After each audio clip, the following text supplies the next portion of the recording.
Before I left my body, I felt cold from the inside out. Then I didn't feel my legs. I told the nurse, I don't feel my legs. I mean, I don't feel not feeling them. Then I left out of my body as if out of my chest area. I was very high upon the wall, nose to nose with the clock. A female voice and three male voices were there. Neither stranger, nor do I recall who they are. She said for me to remember 12:05. I asked, AM or PM? She said that didn't matter, just remember 12:05. I looked very far down to the yelling I heard. I saw the room and the people far away. Then I was there, standing there, but they wouldn't move for me to see. I leaned through them or something. Then my vantage point took me to the head of the bed. I thought, oh, I don't look too good. I should have taken better care of myself. The voices said I didn't have much time. The people were upset, and I didn't understand why. I was fine. One lady yelled numbers, the others moved faster. She said, 19/11.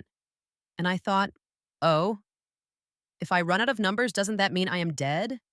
And I laughed, this is it? This is what everyone is so afraid of? I laughed the same as I hear myself laugh now inside this thing once again. I was still me, just not in this. I saw that light. It is a being, love, home. It knew me. It knows all of us. It made me aware that I have always been loved and will always be loved, even if I forget again. The female voice behind me said, she doesn't know. You need to tell her.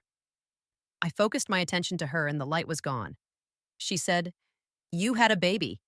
And I thought, oh, a baby? I can't leave the baby with Doug. Before I completed that thought, I hit my body like a ton of lead. The pain was awful. The voices were gone, and I was trapped inside this again. It was 7 years before I figured out they didn't make me come back. It was my thought. Well, that brought me back here? Here is there, just different. Next, NDE. I remember being taken to the hospital and wondering why. At the time, it seemed like I was sleeping because I was on top of the ceiling, looking down at myself. Mind you, I was only 3 years old, and all this was really cool.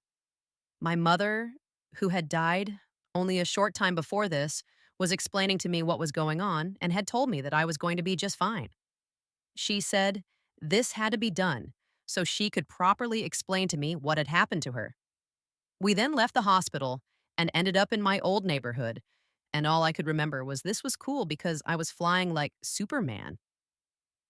Nevertheless, my uncle, who was really distraught over the recent events, was threatening to jump out of our 3-story building in Chicago. My mom was trying to talk some sense into him, but he couldn't hear. But I think he heard, for he did not jump. She then explained to me that I would not see her for a while, but that she would always be with me. To take care of my older sister and my grandmother, and to always be respectful to women in general. This was all happening on the second floor of our building. She then gave me a big hug, kiss, and the brightest light I have ever seen, without squinting, not one bit, appeared. She walked to it, and before she disappeared, she said, I love you and be a good boy. Next thing I know, I was back in my hospital room starting to come out of it, and people were arguing about nonsense. I spoke, and the room went quiet. I said I was hungry and thirsty. I also wanted to go outside and play as soon as possible. I was interviewed by numerous doctors because of my experience and recovery. Not to mention, I was feisty and hard-headed. I believe my mother deliberately induced the pneumonia so she could communicate with me. I will cherish that experience for the rest of my life. As soon as my kids are old enough, they will be told about their grandmother and what a wonderful woman she is and that she is watching over them every day. Thank you.